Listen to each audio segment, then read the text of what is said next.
భారతదేశంలోని మన ఆంధ్రప్రదేశ్లో ఉన్న తిరుపతి బాలాజీ ఆలయం ప్రపంచంలోని అత్యంత సంపన్నమైన దేవాలయంగా పేరుగాంచింది. ఈ ఆలయానికి ప్రతి నెల 300 నుంచి 400 కోట్ల రూపాయల విరాళాలొస్తాయి. ఈ ఆలయం యొక్క మొత్తం ఆస్తి విలువ అక్షరాల 5 లక్షల కోట్ల రూపాయలు. ఇది ప్రపంచంలోని ఎన్నో దేశాల బడ్జెట్ కంటే చాలా ఎక్కువ. ఆలయం దగ్గర 11 టన్నులకు పైగా బంగారు నిల్వ ఉంది. ఇందులో 1000 కిలోల బంగారు కిరీటం, 2.5 టన్నుల బంగారు కవచం మరియు వేల సంఖ్యలో బంగారు ఆభరణాలు ఉన్నాయి. కానీ ఇంత భారీ సంపద ఉన్నప్పటికీ ఇక్కడ కొలువై ఉన్న సాక్షాత్తు కలియుగ దైవం వెంకటేశ్వర స్వామిని అప్పుల ఊబిలో ఉన్న దేవుడిగా ఎందుకు భావిస్తారు? ఆ కథ వెనుక ఉన్న అసలు రహస్యమేంటి? ఇది కేవలం సంపదకు సంబంధించిన విషయం మాత్రమే కాదు. ఈ ఆలయం అంతు చిక్కని, ఒళ్ళు గగురు పొడిచే రహస్యాలకు ప్రసిద్ధి.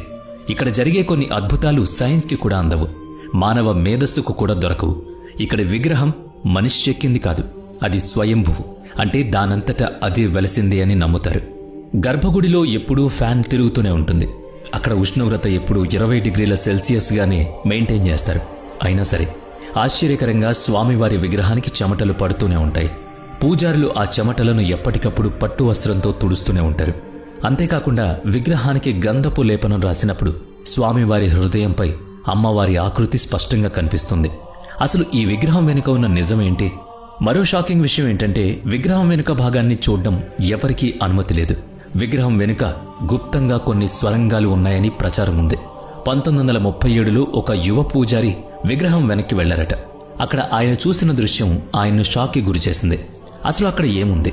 ఇక తిరుపతి లడ్డూ విషయానికి వస్తే ఇక్కడ ప్రతిరోజు 3 లక్షల నుంచి 5 లక్షల లడ్డూలు తయారవుతాయి. విచిత్రమేంటంటే అన్ని లడ్డూల రుచి, బరువు 1 గ్రాము కూడా తేడా ఉండదు, సమానంగా ఉంటాయి. కానీ మీకు తెలుసా, ఈ లడ్డూ తయారీకి ఆలయానికి వాడే ప్రతి వస్తువు ఆలయానికి 23 కిలోమీటర్ల దూరంలో ఉన్న ఒక రహస్య గ్రామం నుంచి వస్తుంది. ఆ గ్రామంలోకి బయట వ్యక్తులకు ప్రవేశం లేదు. ఈ రోజు వరకు అక్కడికి ఎవరూ వెళ్లలేకపోయారు. ఇక్కడ మిస్టరీలు ఇంతటితో అయిపోలేదు. స్వామివారి ముందు వెలిగే ఒక దీపం గత 1000 సంవత్సరాలుగా ఆరిపోకుండా వెలుగుతూనే ఉంది. అందులో నూనె ఉండదు, వత్తుండదు. మరి అది ఎలా వెలుగుతోంది? అలాగే భక్తుల తలనీలాలు సమర్పించడం వెనుక కూడా ఒక పెద్ద కారణం ఉంది. షాకింగ్ విషయం ఏంటంటే వెంకటేశ్వర స్వామి విగ్రహానికి ఉన్న జుట్టు అసలైనది. అది 1000 సంవత్సరాల నాటిదైనా ఇప్పటికీ చిక్కుపడదు, రాలదు. ఇది సైన్సా లేక మన ఊహకు అందని అద్భుతమా? అసలు ఈ ఆలయాన్ని ఎవరు నిర్మించారు, ఎప్పుడు కట్టారు? దీనికి సమాధానం చరిత్రకారుల దగ్గర కూడా లేనేలేదు. 1987లో archaeological survey of India ASI carbon dating ద్వారా ఆలయ వయస్సు తెలుసుకోవడానికి ప్రయత్నించినప్పుడు అకస్మాత్తుగా వారి పరికరాలన్నీ పనిచేయకుండా పోయాయి. ఈ ఆలయం తన రహస్యాలను బయటపెట్టకుండా తనను తాను కాపాడుకుంటుందా? ఇక 2020లో నాసా వారి ప్రాజెక్టు గరుడలో భాగంగా తిరుమల కొండలపై పరిశోధనలు జరిగాయి. ఆ రిపోర్ట్ శాస్త్రవేత్తలను భయపెట్టింది. కానీ ఆ రిపోర్ట్ బయటకు రాకుండా ఆగిపోయింది. అసలు ఆ రిపోర్ట్లో ఏముంది? ఈ ఆలయం దగ్గర 11 టన్నులకు పైగా బంగారం ఉంది. కేవలం స్వామివారి విగ్రహానికి అలంకరించే కిరీటమే 1000 కిలోల బరువుంటుంది. కానీ అన్నిటికంటే రహస్యమైంది ఈ కిరీటంలో ఉన్న కృష్ణమణి. ఇది ప్రపంచ ప్రఖ్యాతిగాంచిన కోహినూర్ వజ్రం కంటే కూడా చాలా విలువైంది. అసలు ఈ మణి వెనుక ఉన్న నిజమేంటి? విష్ణు పురాణంలో వర్ణించిన కౌస్తుభమణి ఇదేనా? ఇలాంటి ఎన్నో రహస్యాలు మీ ఊహకు కూడా అందవు. ఈ డాక్యుమెంటరీలో, ఇంటర్నెట్లో కానీ పుస్తకంలో కానీ దొరకని చరిత్ర యొక్క చీకటి కోణాలను మనం తెలుసుకోబోతున్నాం. అంతకంటే ముందు మీరు కనుక మన ఛానల్ని కొత్తగా చూస్తున్నట్లయితే సబ్స్క్రైబ్ చేసుకోండి. దీనివల్ల మాకు ఎంతో సహాయం ఉంటుంది ఇలాంటి మరికొన్ని టాపిక్స్ని మీ ముందు తేవడానికి. చాలామంది ఈ ఆలయాన్ని విజయనగర సామ్రాజ్య చక్రవర్తి శ్రీకృష్ణదేవరాయలు నిర్మించారని అనుకుంటారు. కానీ అది నిజం కాదు. అసలు వెంకటేశ్వర స్వామి విగ్రహం ఎక్కడి నుంచి వచ్చింది? ఆలయాన్ని ఎవరు కట్టారు? ఇది తెలియాలంటే మనం ఒక పౌరాణిక గాథను తెలుసుకోవాలి. ఈ కథ చివర్లో మీకు ఆలయ రహస్యాల గురించి స్పష్టంగా అర్థమైపోతుంది. పురాణాల ప్రకారం ఒకానొక సమయంలో ప్రళయం వచ్చి భూమి మొత్తం నీట మునిగిపోయింది. హిరణ్యాక్షుడు అనే రాక్షసుడు భూమిని సముద్ర గర్భంలో దాచేశాడు. అప్పుడు సృష్టిని కాపాడడానికి శ్రీ మహావిష్ణువు ఆదివరాహ అవతారాన్ని ధరించారు. ఆ దివ్య వరాహ రూపంలో రాక్షసుణ్ణి సంహరించి తన కోరలతో భూమిని నీటి అడుగున ఉన్న గర్భం నుంచి బయటకు తీసి తిరిగి స్థాపించారు. ఆ తర్వాత బ్రహ్మదేవుడి కోరిక మేరకు విష్ణువు భూదేవితో కలిసి తిరుమల కొండలపై నివాసం ఉండడం మొదలుపెట్టారు. కలియుగం ప్రవేశించాక నైమిషారణ్యంలో ఋషులు లోక కళ్యాణం కోసం ఒక భారీ యజ్ఞాన్ని తలపెట్టారు. అయితే ఆ యజ్ఞ ఫలాన్ని త్రిమూర్తుల్లో ఎవరికి ఇవ్వాలనే అయోమయం వారికి కలిగింది. అప్పుడు నారదుడి సలహా మేరకు త్రిమూర్తులను పరీక్షించడానికి భృగు మహర్షి బయలుదేరారు. మొదట బ్రహ్మలోకానికి వెళ్లారు. కానీ బ్రహ్మ సృష్టి కార్యంలో బిజీగా ఉండి మహర్షిని పట్టించుకోలేదు. దాంతో భృగువుకు కోపం వచ్చింది. తర్వాత కైలాసానికి వెళ్లారు. అక్కడ శివుడు ఆనందంతో ఆలింగనం చేసుకోవడానికి రాగా భృగువు తిరస్కరించారు. చివరిగా భృగు మహర్షి వైకుంఠానికి వెళ్లారు. అక్కడ విష్ణువు యోగ నిద్రలో ఉండగా లక్ష్మీదేవి ఆయన కాళ్లు ఒత్తుతున్నారు. తన రాకను గమనించలేదనే కోపంతో రగిలిపోయిన భృగు మహర్షి సాక్షాత్తు శ్రీ మహావిష్ణువు ఛాతిపై బలంగా ఒక్క తన్ను తన్నారు. భృగు మహర్షి అలా తన్నిన తర్వాత విష్ణువు కోపడతారని అందరూ అనుకున్నారు. కాని జరిగింది వేరు. విష్ణువు శాంతంగా లేచి మహర్షిని క్షమాపణలు అడిగారు. ఓ మహర్షి, నా కఠినమైన ఛాతి తగిలి మీ కోమలమైన పాదాలకు ఎక్కడైనా దెబ్బ తగిలిందా అని ఆయన పాదాలను ఒత్తడం మొదలుపెట్టారు. అక్కడే అసలు విషయం ఉంది. భృగు మహర్షికి తన తపోశక్తి వల్ల విపరీతమైన గర్వం ఉండేది.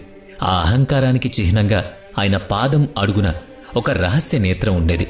శ్రీ మహావిష్ణువు పాదాలు ఒత్తుతున్న వంకతో తెలివిగా బొటనవేలితో ఆ కన్నును గట్టిగా నలిపేశారు.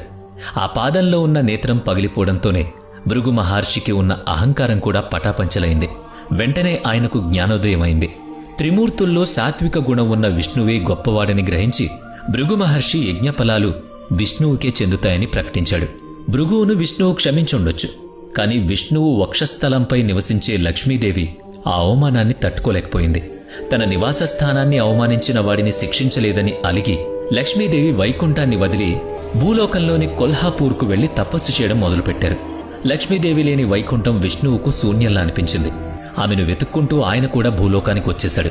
చివరకు అలసిపోయిన స్వామి వెంకటాద్రి కొండపై ఉన్న ఒక చింత చెట్టు కింద ఒక పెద్ద చీమల పుట్టలో తలదాచుకున్నారు. పుట్టలో ఉన్న స్వామివారి ఆకలిని గమనించిన బ్రహ్మ, శివుడు ఆవు మరియు దూడ రూపం దాల్చారు. లక్ష్మీదేవి ఆ గోవును అప్పటి చోళరాజుకు విక్రయించింది. ఆ ఆవు రోజూ రహస్యంగా వెళ్లి తన పాల మొత్తాన్ని ఆ పుట్టలో ఉన్న విష్ణువుకు దారపోసేది. ఇది గమనించిన ఆవుల కాపరి కోపంతో ఆవుపై గొడ్డలి విసిరాడు. ఆ గోవును రక్షించడానికి విష్ణువు పుట్టలోంచి పైకి లేచారు. ఆ గొడ్డలి దెబ్బ నేరుగా స్వామివారి నుదుటిపై బలంగా తాకి రక్తం కారింది. సాక్షాత్తు దేవుడికి రక్తం కారడం చూసిన ఆవుల కాపరి భయంతో అక్కడికక్కడే చనిపోయాడు. ఇక్కడ ఒక ఆసక్తికరమైన విషయం ఉంది. గొడ్డలి దెబ్బ తగిలిన గాయం మానడానికి బృహస్పతి పచ్చ కర్పూరాన్ని మందుగా పెట్టారు. అందుకే ఇప్పటికీ వెంకటేశ్వర స్వామి నామానికి పచ్చ కర్పూరాన్నే వాడతారు. ఆ తర్వాత విష్ణువు ఆ రాజును రాక్షసుడిగా మారమని శపించారు. రాజు క్షమాపణ కోరగా, వచ్చే జన్మలో నువ్వు ఆకాశరాజుగా పుడతావు, నీకు పద్మావతి అనే కూతురు పుడుతుంది, ఆమెను నా వెంకటేశ్వర రూపానికి ఇచ్చి వివాహం చేస్తావు అని వరమిచ్చాడు. కాలక్రమేణా విష్ణువు శ్రీనివాసుడు అనే పేరుతో ఒకలాదేవికి కొడుకుగా పుట్టాడు. అటు ఆకాశరాజు పద్మావతికి జన్మనిచ్చాడు. ఒకరోజు వనవిహారంలో పద్మావతీదేవిని మదపు ఏనుగు నుంచి శ్రీనివాసుడు రక్షించాడు. ఆ క్షణమే వాళ్ళిద్దరూ ప్రేమలో పడ్డారు. పెళ్లికంతా సిద్ధమైంది. కాని వరుడి తరపున వారు భారీగా కన్యాశుల్కం చెల్లించాలి. నిరుపేదగా ఉన్న శ్రీనివాసుడు కుబేరుణ్ణి ఆశ్రయించి భారీ మొత్తాన్ని అప్పుగా తీసుకుంది అప్పుడే. ఈ రుణ ఒప్పందానికి సాక్షాత్తు బ్రహ్మ మరియు శివుడు సాక్ష్యాలుగా నిలిచారు. కలియుగం అంతమయ్యే లోపు వడ్డీతో సహా ఈ అప్పు తీరుస్తానని స్వామి మాటిచ్చారు. అందుకే మనం హుండీలో వేసే కానుకలు ఆ వడ్డీ కింద జమ అవుతాయని చెబుతారు. అందుకే ఆయన్ను వడ్డీకాసులవాడు అని కూడా పిలుస్తారు. శ్రీనివాసుడు పద్మావతుల వివాహం అంగరంగ వైభవంగా జరిగింది. కాని ఈ విషయం తెలుసుకున్న లక్ష్మీదేవి ఆవేశంతో అక్కడికొచ్చారు. నేనుండగా మరొక వివాహం ఎలా చేసుకుంటారు అని నిలదీశారు. అటు పద్మావతీదేవి ఇటు లక్ష్మీదేవి మధ్య వాదన మొదలైంది. ఆ సమయంలో కలియుగంలో భక్తులను రక్షించడానికి అదే సరైన సమయమని భావించిన శ్రీనివాసుడు ఇక తాను శిలారూపంలో ఉండిపోవాలని నిర్ణయించుకున్నాడు. ఇద్దరు దేవేరులు చూస్తుండగానే స్వామివారు శిలగా మారిపోయారు. ఆ తర్వాత లక్ష్మీదేవి శాంతించి స్వామివారి వక్షస్థలంలో శాశ్వతంగా నిలిచిపోయారు. కాని పద్మావతీదేవి మాత్రం స్వామివారి కోరిక మేరకు కొండ కింద ఉన్న తిరుచానూరులో అలమేలు మంగగా వెలిశారు. అందుకే తిరుమల వెంకన్నను దర్శించుకున్న తర్వాత కింద ఉన్న పద్మావతి అమ్మవారిని దర్శించుకుంటేనే యాత్ర పూర్తవుతుందని అంటారు. అయితే ఇక్కడ ఒక అద్భుతం ఉంది. స్వామివారిలో పురుష లక్షణాలతో పాటు స్త్రీ లక్షణాలు కూడా ఉంటాయి. అంటే ప్రకృతి లక్షణాలు. దీనికి నిదర్శనమే స్వామివారి అలంకరణ.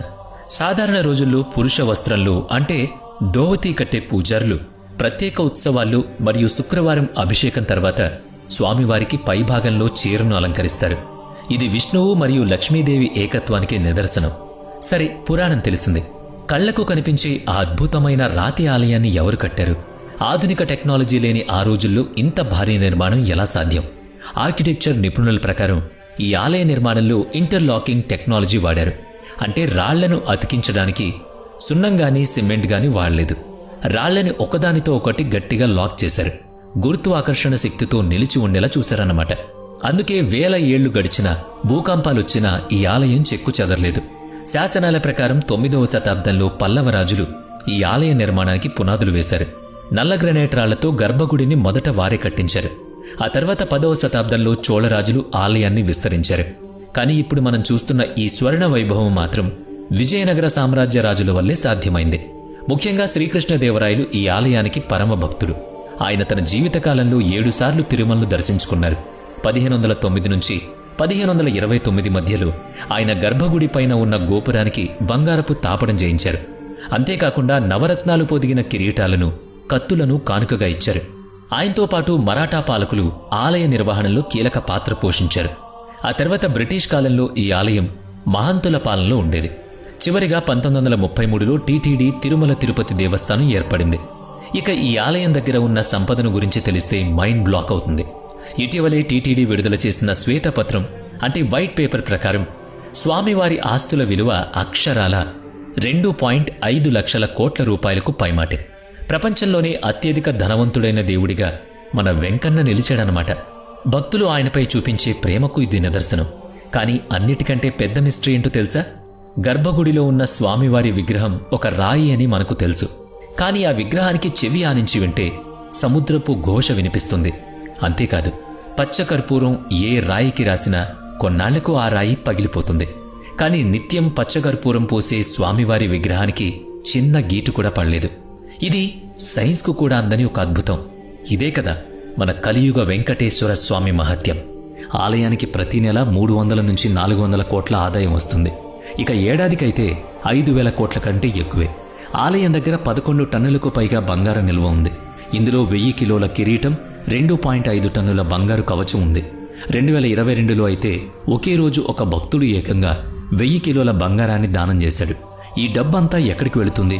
టీటీడీ దగ్గర 43,000 ఎకరాల భూమి, షేర్ మార్కెట్లో 10,000 కోట్ల పెట్టుబడులు మరియు ప్రపంచవ్యాప్తంగా 12 బ్యాంక్ ఖాతాలు ఉన్నాయి. ఈ సంపదను కాపాడడానికి రిజర్వ్ బ్యాంక్ తరహాలో కట్టుదిట్టమైన భద్రతతో ఒక భూగర్భ వాల్ట్ ఉంది. ఇది ఎంత సురక్షితం అంటే దీన్ని తెరవాలంటే 3 వేర్వేరు వ్యక్తుల వేలిముద్రలు కావాలి. మరి ఇంత డబ్బుతో ఏం చేస్తున్నారు? స్వామివారి ఆదాయం సమాజ సేవకి ఖర్చవుతుంది. ప్రతి ఏటా 2,000 కోట్ల కంటే ఎక్కువ ఖర్చు చేస్తున్నారు. ఇందులో ముఖ్యమైనది అన్నదానం. ఇంత భారీగా ఖర్చు చేస్తున్నారు సరే, ఆలయ సంపద రోజురోజుకు 10 రెట్లు ఎలా పెరుగుతోంది? దీనికి కారణం ఆలయం కేవలం ఖర్చు పెట్టడమే కాదు, తెలివిగా పెట్టుబడులు కూడా పెడుతోంది. తిరుమల ఆలయం కేవలం విరాళాలపైనే ఆధారపడలేదు. వారి ఆర్థిక వ్యూహం చాలా పెద్దది. ఆలయం తన దగ్గర ఉన్న నిధుల్లో 12,000 కోట్లకు పైగా ఫిక్స్డ్ డిపాజిట్లు పెట్టింది. దీని ద్వారానే ఆలయానికి ఏటా 800 కోట్ల రూపాయల లాభం వడ్డీ రూపంలో వస్తుంది. అంతేకాకుండా 10,000 కోట్లకు పైగా డబ్బును రిలయన్స్, టాటా మరియు ఎస్బీఐ వంటి బడా కంపెనీల షేర్లలో పెట్టుబడులు పెట్టింది. దీనివల్ల ఆలయానికి భారీగా లాభాలు వస్తున్నాయి. డబ్బు మాత్రమే కాకుండా ఇక్కడ భక్తులు తమ జుట్టును కూడా దానం చేస్తారు. ఇది ఒక వింతైన రహస్యమైన సాంప్రదాయం. అసలు జుట్టు ఎందుకిస్తారు? పురాణాల ప్రకారం ఆవుల కాపరి గొడ్డలి విసిరినప్పుడు విష్ణువు తలకు గాయమై అక్కడ జుట్టు ఊడిపోతుంది.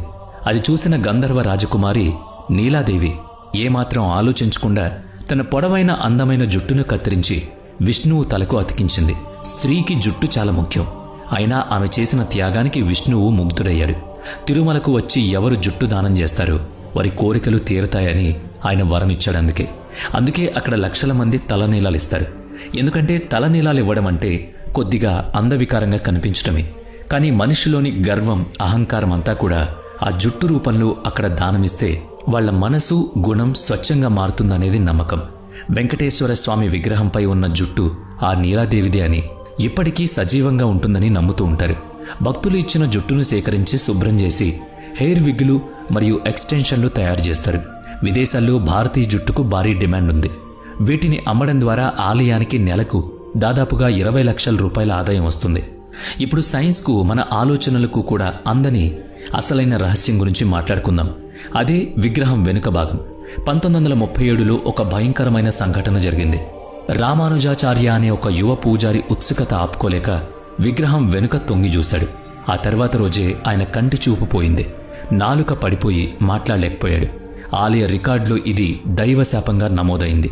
వాల్మీకి రామాయణం ప్రకారం విగ్రహం వెనుక భాగం బ్రహ్మాండ శక్తికి కేంద్రం. అది వైకుంఠానికి ద్వారమని చెబుతారు. 2018లో సీనియర్ పూజారి శ్రీనివాసాచార్య ఒక ఇంటర్వ్యూలో షాకింగ్ నిజం చెప్పారు. రాత్రివేళ గర్భగుడిలో ఒంటరిగా ఉన్నప్పుడు విగ్రహం వెనుక నుంచి ఎవరో శ్వాస తీసుకుంటున్నట్టు శబ్దం వినిపిస్తోంది. అక్కడ ఏదో ఉన్నట్టే అనిపిస్తుంది. అంతేకాకుండా 2005లో ఒక పూజారి అక్కడ నీలిరంగు కాంతిని చూశానని చెప్పారు. 2011లో అక్కడ ఇన్ఫ్రారెడ్ కెమెరా పెట్టడానికి ప్రయత్నించినా అది అకస్మాత్తుగా పనిచేయడం మానేసింది. సైన్స్ కూడా భయపడే రహస్యం తిరుమలలో ఉందా? 2019లో ఐఐటి మద్రాస్ శాస్త్రవేత్తలు ఒక షాకింగ్ విషయాన్ని బయటపెట్టారు. వారి పరిశోధన ప్రకారం స్వామివారి విగ్రహం వెనుక భాగం రేడియో యాక్టివ్ గుణాలను చూపిస్తోంది. విగ్రహంపై లైట్ పడినప్పుడు అక్కడ వింత తరంగాలు ఉత్పత్తి అవుతున్నాయట. ఇది కేవలం థియరీ మాత్రమే కాదు. జనవరి 2022 రాత్రి 2 గంటల సమయం ఆర్కియలాజికల్ సర్వే ఆఫ్ ఇండియా ఆలయం కింద ఉన్న ఒక గుప్త సొరంగం తలుపు తెరిచింది. వారు లోపల అడుగు పెట్టగానే అకస్మాత్తుగా వారి టార్చ్ లైట్లన్నీ ఆగిపోయాయి. వాళ్ళ రేడియో డివైజ్ల నుంచి ఒక వింతైన ఏడుపు శబ్దం వినిపించింది. భయంతో టీం లీడర్ డాక్టర్ రవి వెంటనే తవ్వకాలను ఆపేయమని ఆదేశించారు. అసలు అక్కడ ఏముంది? పురాణాల ప్రకారం అక్కడ 3 ప్రధాన సొరంగాలు ఉన్నాయి. ఒకటి బ్రహ్మాస్త్ర సొరంగం. దీని చివర్లో అత్యంత శక్తివంతమైన అస్త్రం ఉందని నమ్ముతారు. 1993లో బ్రిటిష్ ఇంజనీర్లు దీన్ని వెతకడానికి ప్రయత్నించారు. కానీ ఆ ప్రాసెస్లో 5 ఇంజనీర్లు రహస్యంగా మాయమైపోయారు. రెండవది స్వర్ణ వానర మార్గం. శ్రీకృష్ణదేవరాయలు ఇక్కడ 500 టన్నుల బంగారాన్ని దాచారని ప్రచారం ఉంది. 2018లో రాడార్ సర్వే చేసినప్పుడు ఇక్కడ వింత లోహాలున్నట్టు తేలింది. మూడవది కాలాపానీ సొరంగం. ఇందులో నల్లటి నీరుంటుంది. 2001లో ఒక ల్యాబ్ టెక్నీషియన్ ఈ నీటిని టెస్ట్ చేయడానికి ప్రయత్నించగా తన కంటి చూపును కోల్పోయాడు. సొరంగాల సంగతి పక్కన పెడితే గర్భగుడిలో ఎప్పుడూ ఫ్యాన్లు తిరుగుతూ ఉంటాయి. ఎందుకంటే విగ్రహం నుంచి విపరీతమైన వేడొస్తుంది. స్వామివారికి నిరంతరం చెమటలు పోస్తూ ఉంటాయి. పూజారులు తుడిచిన కాసేపటికే మళ్లీ చెమటతో విగ్రహం తడిసిపోతుంది. అలాగే విగ్రహం దగ్గర నిల్చుంటే సముద్రపు అలలు ఘోషిస్తూ ఉంటాయి. స్వామివారి కళ్ల కింద వైకుంఠ నది అయిన విరజ ప్రవహిస్తుందని భక్తుల నమ్మకం. ఇక అన్నిటికంటే ఆశ్చర్యకరమైన విషయం స్వామివారి ముందు వెలిగే అఖండ దీపం. ఇది గత 1000 సంవత్సరాలుగా వెలుగుతూనే ఉంది. రాజా కృష్ణదేవరాయలు వెలిగించిన ఈ దీపం ఇప్పటికీ అలాగే ఉంది. విచిత్రం ఏంటంటే ఇందులో నూనె కానీ ఒత్తి కానీ ఉండదు. 2015లో డిఆర్డీఓ శాస్త్రవేత్తలు దీని గుట్టు విప్పారని చెప్తూ ఉంటారు. ఈ దీపంలో అమృతతుల్య అనే ప్రత్యేకమైన నూనెను వాడతారు. ఇది హిమాలయ మూలికలతో తయారవుతుంది. అలాగే దీని వత్తి దేవదారు చెట్టు బెరడుతో చేశారు. ఇది 1000 సంవత్సరాలు కాలినా పాడవదు, కేవలం రూపాంతరం చెందుతుంది. గర్భగుడిలోని వెంటిలేషన్ సిస్టమ్ ఎంత పర్ఫెక్ట్ అంటే గాలి ప్రవాహం వల్ల ఆ దీపం ఎప్పటికీ ఆరిపోదు. ఇది దేవుడి మాయ లేక మన పూర్వీకుల అడ్వాన్స్డ్ టెక్నాలజీయా? తిరుమల ఆలయానికి పాలు, పూలు, నెయ్యి ఇలా వాడే ప్రతి వస్తువు ఆలయానికి దగ్గరగా 23 కిలోమీటర్ల దూరంలో ఉన్న ఒక గ్రామం నుంచి వస్తుంది. కానీ విచిత్రం, ఈ రోజు వరకు ఆ గ్రామం పేరు ఎవరికీ తెలియదు. దాన్ని ఎవరూ కనిపెట్టలేకపోయారు. చాలామంది ఆ గ్రామాన్ని వెతకడానికి ప్రయత్నించారు. కానీ అది ఇప్పటికీ ఒక అంతు చిక్కని రహస్యం. గ్రామం సంగతి అలా ఉంచితే అసలు ప్రపంచ ప్రఖ్యాతిగాంచిన తిరుపతి లడ్డూ ఎలా పుట్టింది? ప్రతి లడ్డూ రుచి, బరువు ఎలా ఒకేలా ఉంటుంది? కథనం ప్రకారం ఆలయంలో విగ్రహ ప్రతిష్టాపన జరుగుతున్నప్పుడు స్వామివారికి నైవేద్యం ఎలా పెట్టాలో పూజారులకు అర్థం కాలేదు. అప్పుడు ఒక వృద్ధురాలు అక్కడికొచ్చి లడ్డూ పళ్ళెమిచ్చింది. ఆ రుచి చూసిన పూజారులు ఆశ్చర్యపోయారు. ఆమె వారికి లడ్డూ తయారీ విధానం చెప్పి క్షణాల్లో అదృశ్యమైంది. ఆమె సాక్షాత్తు లక్ష్మీదేవి అని నమ్ముతారు. ఇక అసలైన విషయానికి వద్దాం. నాసా శాస్త్రవేత్తల్ని కూడా భయపెట్టిన ఆ జోస్యం ఏంటి? భవిష్య పురాణం ప్రకారం కలియుగం ఉద్ధృతంగా ఉన్నప్పుడు తిరుమల కొండల నుంచి ఒక వింత కాంతి వస్తుంది. అప్పుడు వెంకటేశ్వర స్వామి విగ్రహం తన రూపాన్ని మార్చుకుంటుంది. 2018లో వచ్చిన నాసా రహస్య నివేదిక ప్రకారం తిరుమల పర్వతం కింద ఒక అజ్ఞాత శక్తి వనరు ఉంది. అది ప్రతి ఏటా 0.3% చొప్పున పెరుగుతోంది. ఇదే గనక కొనసాగితే 2035 నాటికి ఇక్కడి నుంచి ఒక భారీ అయస్కాంత తుఫాన్ వచ్చే ప్రమాదం ఉందని శాస్త్రవేత్తలు చెప్తున్నారు. 2020లో ప్రాజెక్టు గరుడ పేరుతో నాసా ఇక్కడ పరిశోధనలు చేసింది. ఆ లీక్ అయిన పత్రాల ప్రకారం ఇక్కడ రాళ్లలో దొరికిన లోహం అంతరిక్షంలో ఉల్కల్లో ఉండే లోహం లాంటిది. భూకంప మాపక యంత్రాలు ఇక్కడ రోజుకు 3 సార్లు ఒక వింత శబ్దాన్ని రికార్డ్ చేస్తున్నాయి. ఆ శబ్దం అచ్చం ఓం అనే పదంలా ఉంది. పర్వతం కింద ఉన్న భారీ గుహలో ఏదో ఒక సజీవ శక్తి స్పందిస్తుంది అనేది నమ్మకం.